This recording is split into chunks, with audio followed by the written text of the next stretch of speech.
তখনই তিনি তুমি সম্বোধন থেকে আপনিতে পৌঁছে যান। এই ভাষাগত পরিবর্তনই শাহবাজের অন্তর্গত ক্রোধের গভীরতা জানিয়ে দেয়। জবা স্পষ্ট বুঝতে পারে তার আচরণে শাহবাজ প্রচণ্ড অসন্তুষ্ট। তার মনের গভীরে এক প্রকার অস্বস্তি তৈরি হয়, যা তাকে ক্রমাগত বিচলিত করে তোলে। তবুও জবা নিজেকে ধাতস্থ করে প্রথমবারের ন্যায় শাহবাজের উদ্দেশ্যে প্রশ্ন ছুড়ে। আপনি কেন বিবাহ করছেন আমায়? আকস্মিক জবার এহেন প্রশ্নে শাহবাজ তীক্ষ্ণ দৃষ্টিতে তাকিয়ে কিছুটা অবাক হয়ে প্রশ্ন করে ওঠে। হঠাৎ এই প্রশ্ন উদয়ের কারণ? শাহবাজের প্রশ্নে জবা স্থির হয়ে যায়। কি উত্তর দিবে সে? মনের ভেতরে অনবরত প্রশ্ন আর দ্বিধায় ঢেউ আছড়ে পড়তে থাকে। এমন সময় শাহবাজ ধীর পায়ে তার দিকে এগিয়ে আসে। শাহবাজের প্রতিটি পদক্ষেপ যেন নিঃশব্দে শ্বাসরুদ্ধ পরিবেশ সৃষ্টি করে। তার বাজ পাখির ন্যায় তীক্ষ্ণ দৃষ্টি জবার মুখে নিবদ্ধ, উত্তর জানার প্রতীক্ষায়। শাহবাজ এতটা কাছে এসে দাঁড়ায় যে তার উপস্থিতির তীব্রতায় জবার শ্বাস ভারী হয়ে ওঠে। ফলস্বরূপ তার ভিতর হৃদয় কানে কানে বলে, চুপ থাক জবা, কিছু বলার প্রয়োজন নেই। অথচ তার গভীর নারীত্ব জেগে উঠে জানতে চায় শাহবাজের তাকে বিয়ে করার কারণ। তাই জবা তার ভীতু মনকে দূরে ঠেলে দিয়ে বলে ওঠে। আপনার জন্য তো অনেক গুণবতী সুন্দরী নারীর বিবাহের প্রস্তাব আসছিল, তবে তাদের বিবাহ না করে আমায় কেন করলেন? জবার পুনরাবৃত্তি প্রশ্নে শাহবাজের তীক্ষ্ণ ও বিচক্ষণ মন বুঝে যায় তার বিবাহ সংক্রান্ত বিষয়ে কেউ না কেউ জবাকে কিছু বলেছে। তার ভ্রুতে রাগের ছাপ স্পষ্ট এবং দৃষ্টিতে ঝলকায় এক গভীর অস্থিরতা। অবশেষে সে গম্ভীর কণ্ঠে বলে ওঠে। তবে কি তুমি চাইছো আমি তাদের বিবাহ করি? শাহবাজের এই নির্মম প্রশ্ন জবার কোমল হৃদয়ে গভীর ব্যথার সূচনা করে। সদ্য তার অগোচরে শাহবাজের প্রতি যে এক অজানা অনুভূতি জন্মেছে, সেটি তাকে গ্রাস করতে শুরু করে। কেন সেই নিষ্ঠুর জমিদারকে অন্য কারো সঙ্গে ভাবতে পারছে না, তা বুঝতে না পেরে তার ভেতরে এক অবাঞ্ছিত কষ্ট দানা বাঁধছে। হঠাৎই জবার মায়াময় নয়ন থেকে নিঃশব্দে গড়িয়ে পড়ে দুফোঁটা অশ্রু। শাহবাজের চক্ষু এড়িয়ে যায় না সেই অশ্রু। মুহূর্তেই তার কঠিন হৃদয় নরম হয়ে ওঠে। আর জবার এমন অসহায় অবস্থা তাকে ভেতরে ভেতরে নাড়িয়ে দেয়। নিজেকে সামলে কিছু বলতে যাওয়ার আগেই জবা আবেগে অন্ধ হয়ে এমন কথা বলে বসে যা বলার জন্য একেবারেই বারণ। আমি আর আপনার সঙ্গে থাকবো না। আমাকে আব্বা আম্মার কাছে যাইতে দেন। জবার এই কথা শাহবাজের রাগের আগুনে ঘি ঢালার ন্যায় সাব্যস্ত হয়। তার চোখ দুটো দহনশীল অগ্নি হয়ে ওঠে। ক্রোধের চূড়ান্ত পর্যায়ে গিয়ে সে জবার কোমল থুতনি চেপে ধরে দাঁত পিষে বলে ওঠে। কি বললেন? আবার বলুন তো। জবা ফুল? শাহবাজের এমন রুদ্র রূপ দেখে জবা ভয়ে থরথর করে কাঁপতে থাকে। সে শাহবাজকে রাগতে দেখেছে, কিন্তু তার সঙ্গে এমন ভয়ঙ্কর আচরণ এখন অবধি কখনো করতে দেখেনি। তবুও জবা থুতনির ব্যথায় আর আবেগের বশে তার কণ্ঠস্বরকে আটকে রাখতে পারে না। আমি থাকবো না আপনার সাথে। আপনি ভালো না। জবার এহেন কথায় শাহবাজ চোখ কঠোরভাবে বন্ধ করে ক্রমাগত দমন করার চেষ্টা করে নিজের ক্রোধ। কিন্তু জবার অবাধ্য কথাগুলো যেন তপ্ত আগুনের মতো তার ধৈর্যের শেষ সীমানায় আঘাত হানে। গভীর এক দীর্ঘশ্বাসের পরেও ক্রোধ নিয়ন্ত্রণ করতে ব্যর্থ হয়ে সে জবাকে এক ঝটকায় সরিয়ে দিয়ে বজ্রকণ্ঠে বলে ওঠে। কি বললেন? থাকবেন না আমার সাথে? আমি খারাপ? মস্ত বড় ভুল কথা বলে ফেলেছেন জবা ফুল। এর শাস্তি তো আপনাকে পেতেই হবে। তার কণ্ঠস্বরে রাগের প্রতিধ্বনি যেন চারপাশের বাতাসকে কাঁপিয়ে তোলে। সাহেবা জবার কোমল হাত নিজের শক্ত হাতের মাঝে জোরে চেপে ধরে, এমনভাবে যেন পৃথিবীর কোনো শক্তি তা ছাড়াতে অক্ষম। তার চোখে অগ্নিশিখার দাহ স্পষ্ট। তার ঠোঁটের কোণে ফুটে ওঠে শীতল নির্মম এক হাসি। অতঃপর আরো কাছে ঝুঁকে গভীর ও শীতল স্বরে ঘোষণা করে। আমার থেকে রেহাই আপনি কোনো ক্রমেই পাবেন না।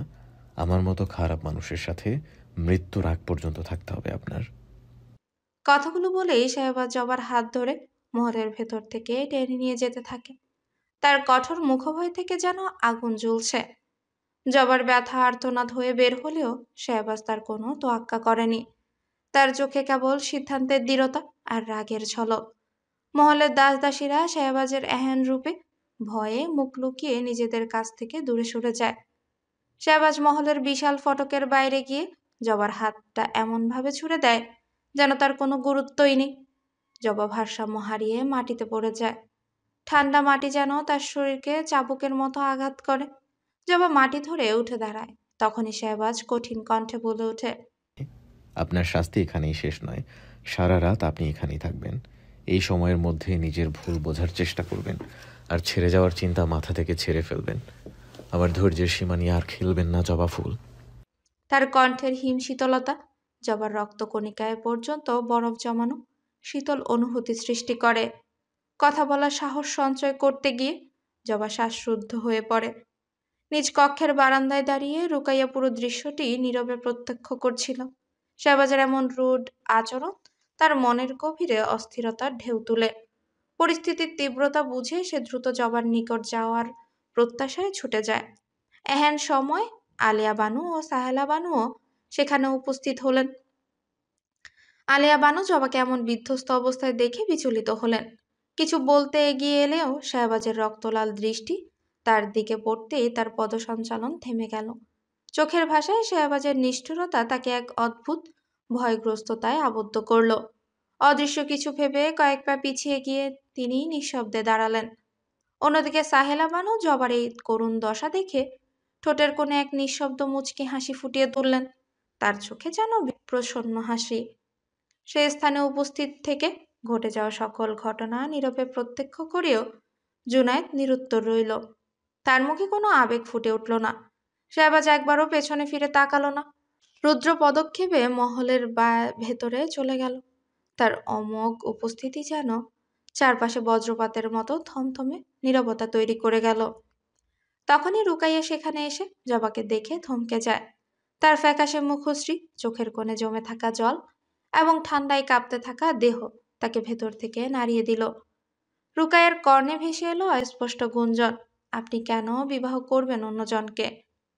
রুকাইয়া এক মুহূর্ত দ্বিধা না করে শেহবাজের কক্ষের দিকে দ্রুত পা বাড়ালো। তার এমন আচরণ দেখে চিন্তায় পড়ে গেল জুনায়েদ।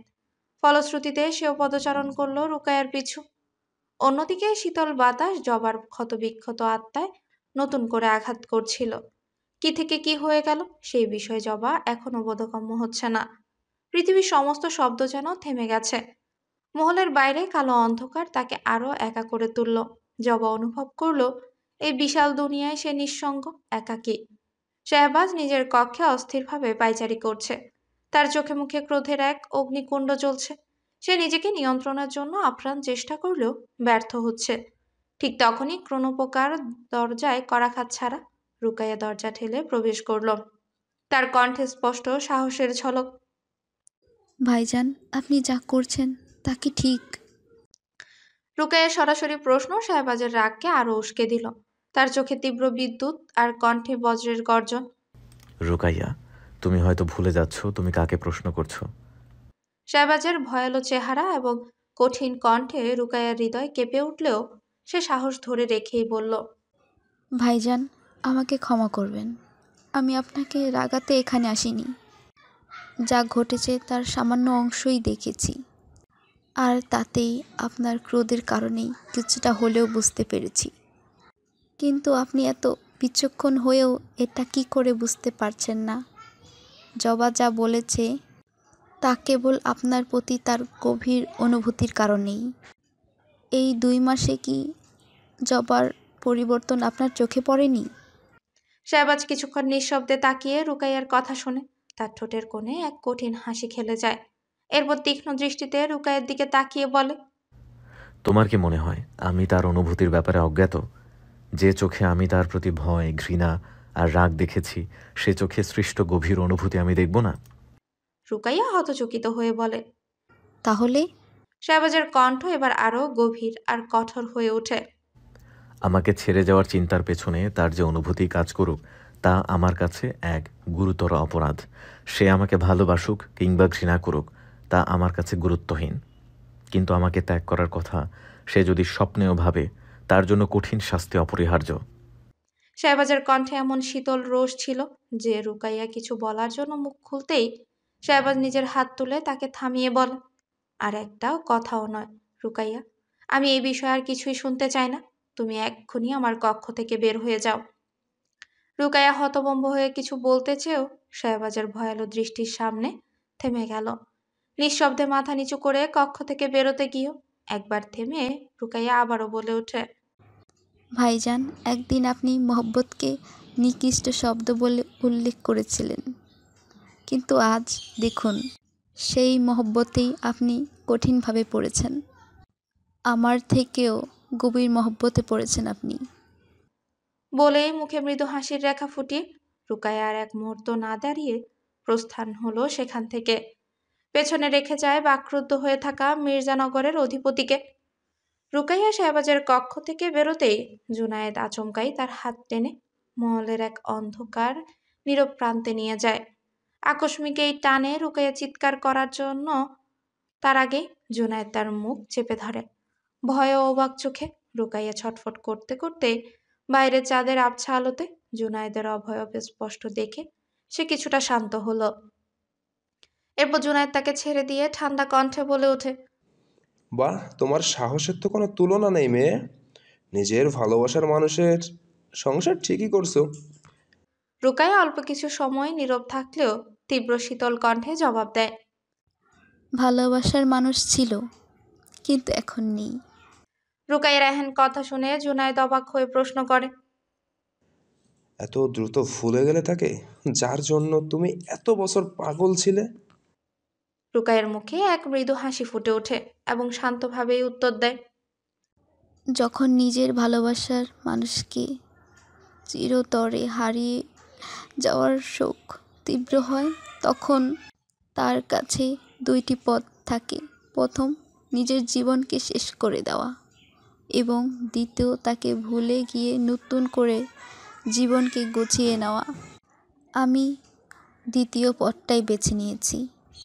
রুকাইয়ার কথায় জুনায়েদ এক মুহূর্ত নীরব থেকে তার মুখের দিকে তাকিয়ে প্রশ্ন করে, তবে রুকাইয়া, আমি কোন পথটা বেছে নেব?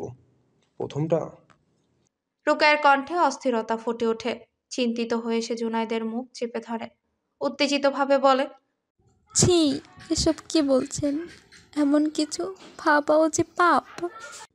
জুনায়েদ নিজের মুখের থেকে রুকাইয়ার হাত সরিয়ে মৃদু হাসি দিয়ে বলে ওঠে, ভাবা পাপ, কিন্তু প্রথমটা ছাড়া দ্বিতীয়টাও যে বেছে নেওয়া আমার পক্ষে সম্ভব নয় রুকাইয়া। তবে তুমি বলে দাও, এখন আমার কি করা উচিত? জুনায়েদের প্রশ্নে রুকাইয়া স্তব্ধ হয়ে রয় খানিকক্ষণ। ফের কোনো কথা না বলে সেখান হতে ছুটে চলে যায়।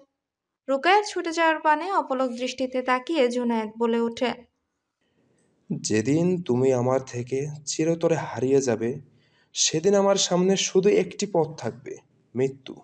আর আমি তাতে একটুও দ্বিধা না করে পূর্ণ শান্তিতে বরণ করব তাকে।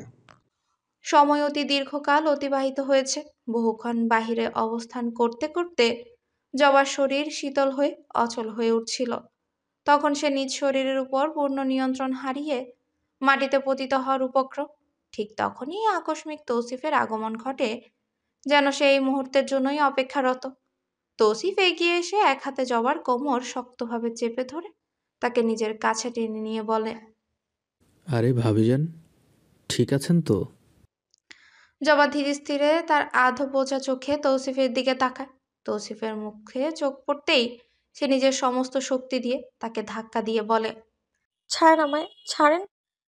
জবার শক্তিহীন ধাক্কায় বিন্দু পরিমাণও নড়ল না সে। উল্টো তৌসিফ তার কথা উপেক্ষা করে চিন্তিত হওয়ার অভিনয়ে বলে, আরে ভাবিজান, আমি যদি ছাড়ি, আপনি তো পড়ে যাবেন। আর কিছু বলার পূর্বেই শাহবাজ মুষ্টিবদ্ধ হাতে সামনে এসে তৌসিফকে দাঁতে দাঁত পিষে গর্জে উঠে বলে, তৌসিফ, আমার ফুলের থেকে দূরে দাঁড়া বলছি। শাহবাজের অন্তর অগ্নিফুলঙ্গের মতো জ্বলে ওঠে। তার চোখে এমন ক্রোধের তীব্রতা যেন শত বিদ্যুতের ঝলকানির চেয়েও ভয়ঙ্কর। তৌসিফের বাহুর মধ্যে জবাকে দেখে সে ক্রোধ দহন হয়ে শিখা তুলে। এক মুহূর্ত অপেক্ষা না করে শাহবাজ বজ্রের মতো ঝাঁপিয়ে পড়ে। এক ঝটকায় জবাকে নিজের বুকে টেনে নিল। তার শক্ত বাহুর শৃঙ্খলে বন্দী হয়ে জবা কেঁপে ওঠে। শাহবাজের আগমনে তৌসিফ স্তম্ভিত হয়ে পেছনে সরে যায়, কিন্তু সেই অবস্থা তৎক্ষণাৎ আতঙ্কে রূপ নিল যখন শাহবাজের পা বজ্রপাতের মতো তার বুকে আঘাত করে। লাথির প্রচণ্ড আঘাতে তৌসিফ মাটিতে লুটিয়ে পড়ে। তার চোখে বিভ্রান্তি, যেন পৃথিবী তার পায়ের নিচ থেকে সরে গেছে। শাহবাজের ক্রোধের ধ্বংসাত্মক ঝড় তাকে পুরোপুরি গ্রাস করে নেয়। তার গর্জন মহল জুড়ে ধ্বনিত হলো। তলোয়ার আনো, আজ আমি ওই হাত কেটে ফেলবো যে হাত আমার ফুলকে স্পর্শ করার দুঃসাহস দেখিয়েছে।